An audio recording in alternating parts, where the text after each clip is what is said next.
Allahabad high court ने प्रदेश के Covid प्रभावित 5 शहर प्रयागराज, लखनऊ, वाराणसी, कानपुर नगर और गोरखपुर में आगामी 26 अप्रैल तक लॉकडाउन का आदेश दिया। देश में कोरोना का कहर जारी है। भारत में कोरोना हर दिन पुराना रिकॉर्ड तोड़ रहा है। कोरोना के प्रसार को कम करने के लिए कई राज्यों में लॉकडाउन और नाइट कर्फ्यू जैसी पाबंदियां लागू हैं। इस बीच प्रधानमंत्री नरेंद्र मोदी आज शाम 4:30 बजे देश में जारी कोरोना संकट पर वीडियो कॉन्फ्रेंसिंग के जरिए देश भर के प्रमुख डॉक्टरों से बातचीत करेंगे।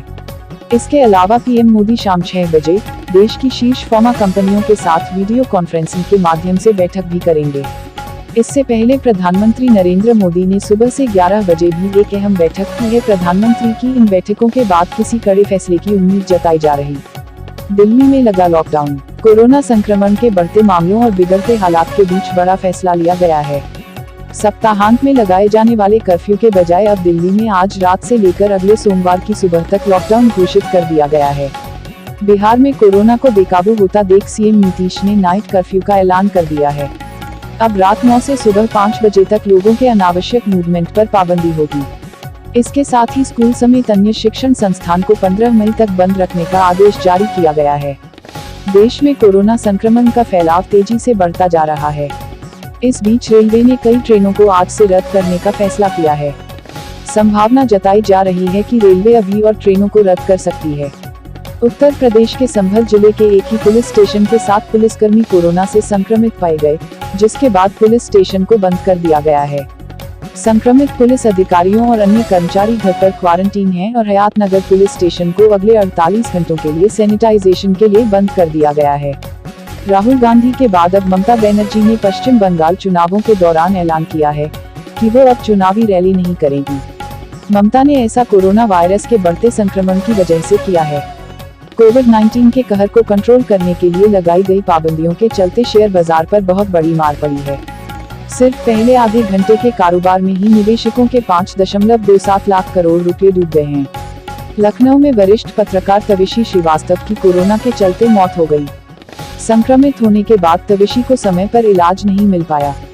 परिजनों से इसी तरह के आरोप लगाते हुए व्यवस्था पर सवाल उठाए हैं। तविशी कई अस्पताल में इलाज के लिए भटकती रहीं। घंटों की मशक्कत के बाद उनको किसी प्रकार एक अस्पताल में भर्ती किया गया। भर्ती के बाद उपचार भी शुरू नहीं हो पाया था कि कोरोना संक्रमण के कारण उनकी सांसें उखड़ गई और मौत हो गई। राजधानी दिल्ली में कोरोना के तेजी से फैलते संक्रमण को देखते हुए सरकार द्वारा 6 दिन के लॉकडाउन की घोषणा कर दी गई है। लॉकडाउन लगते ही पिछले साल की तरह इस साल भी लोग जरूरी सामान खरीदने के लिए अपने अपने घरों से निकले। इस दौरान सबसे ज्यादा भीड़ दारू के ठेकों पर देखी गई। घोषणा होते ही शराब पीने वाले फौरन नजदीकी ठेके की तरफ दौड़ पड़े। दिल्ली के कई इलाकों में शराब की दुकानों के बाहर लंबी लंबी कतारें देखने को मिल रही हैं। लगभग हर दुकान पर सोशल डिस्टेंसिंग के नियमों की धज्जियां उड़ाई जा रही हैं। लखनऊ के शमशान घाटों पर शवों की संख्या कम नहीं हो रही है। रविवार को यह आंकड़ा बढ़कर 210 पहुंच गया, जिसमें आधे से अधिक शव कोरोना संक्रमित लोगों के थे। शवों के बढ़ते आंकड़े उन लोगों को भी थकाने और डराने लगे हैं जो अंतिम संस्कार के काम में लगे हैं। वहीं कब्र खोदने वाले भी कम पड़ गए हैं और खोदाई का रेट भी तिगुना हो गया है। यही नहीं, अब कब्रिस्तान में शवों को दफनाने के लिए जगह कम पड़ने लग गई तो बच्चों के शव जलाए जा रहे। राजधानी लखनऊ में बढ़ते एक्टिव केस स्वास्थ्य विभाग की हर रणनीति फेल कर रहे हैं।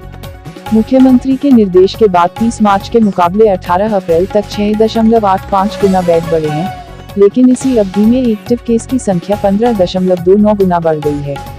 वर्तमान में तैयार बेडों की कुल संख्या 4,918 है, जबकि एक्टिव केस 9.69 गुना यानी 47,700 है। उत्तर प्रदेश के पूर्व राज्यपाल राम नाईक को कोरोना का संक्रमण हुआ है। नाईक ने स्वयं को अपने निवास पर ही क्वारंटाइन किया है।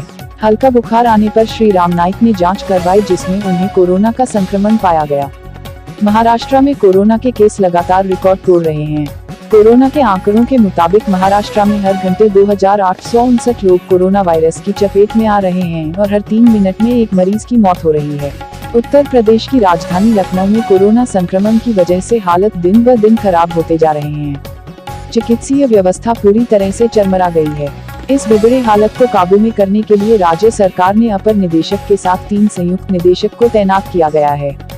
कोरोना संक्रमित होने के बावजूद मुख्यमंत्री योगी आदित्यनाथ ने लगातार प्रदेश की हालत और चिकित्सा व्यवस्था को लेकर अधिकारियों के साथ वर्चुअली समीक्षा बैठक कर रहे।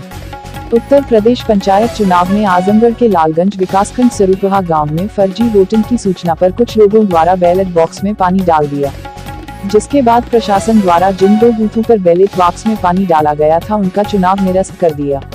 उत्तर प्रदेश में त्रिस्तरीय पंचायत चुनाव के दूसरे चरण में समाजवादी पार्टी के संस्थापक मुलायम सिंह यादव के गांव सैफई में आजादी के बाद पहली बार प्रधान पद के लिए मतदान हो रहा है। अभी तक यहां पर निर्विरोध निर्वाचन की परंपरा चली आ रही थी, लेकिन मुलायम परिवार का गणित एक महिला ने बिगाड़ दिया। मुलायम सिंह के परिवार के सभी सदस्यों ने इटावा पंचायत चुनाव में वोट डाला।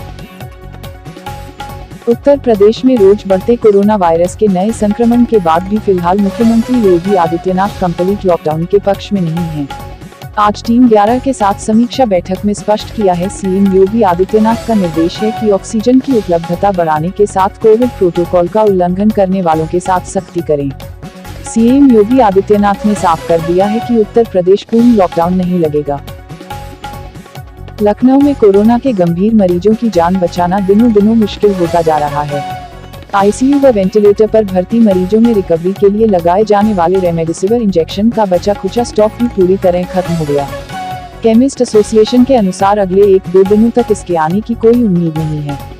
प्रयागराज उच्च न्यायालय और उसकी लखनऊ बेंच कोरोना के बढ़ते संक्रमण के कारण 25 अप्रैल तक बंद। ताज़ा समाचारों से जुड़े रहने के लिए YouTube चैनल को सब्सक्राइब करें।